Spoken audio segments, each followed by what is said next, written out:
Им аплодирует стоя весь зал Осетинского театра. Собравшиеся не скрывают слез и волнения. Торжественно вносят знамя победы, и каждый в эти минуты ощущает гордость за страну и героев. Накануне празднования Дня Победы глава Северной Осетии поздравил тыловиков и вручил им почетные награды. Теймураз Мамсуров вспоминал о героях, чьи имена навсегда вписаны в летопись Великой Отечественной, о значении судьбоносной битвы за Кавказ.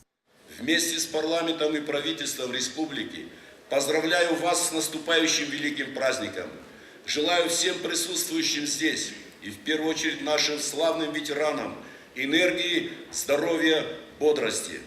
Спасибо вам за энтузиазм, за терпение и мудрость. Спасибо вам за победу. Слава павшим и слава живым. С праздником! Барагону хожаховод, Аллах жарал забахайсавод. Ордена славы удостоился Николай Коваль. К сожалению, из-за проблем со здоровьем он не смог получить награду, но ее обязательно доставят ветерану домой. Еще 4 ветерана получили медали во славу Осетии. Это Степан Герасименко, Эдуард Петросян, Иван Селезнев и Виктор Сугаров. Все они обладатели орденов Великой Отечественной войны. В этот памятный день они, не скрывая волнения, вспоминали о боевых товарищах, с трепетом говоря о долгожданной победе. Победа осталась за нами. Благодаря чему?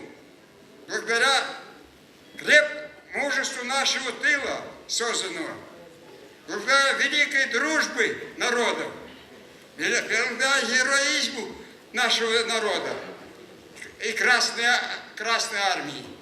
Обжигающая память о войне жива. В этот вечер звучало много теплых слов от гостей из Москвы, а также от главнокомандующего 58-й армии. Он заверил, что наши вооруженные силы сегодня крепко стоят на ногах и готовы защищать Родину. Поздравили ветеранов и творческие коллективы Северной Осетии. Они исполнили песни военных лет, спустя годы такие близкие и родные всем.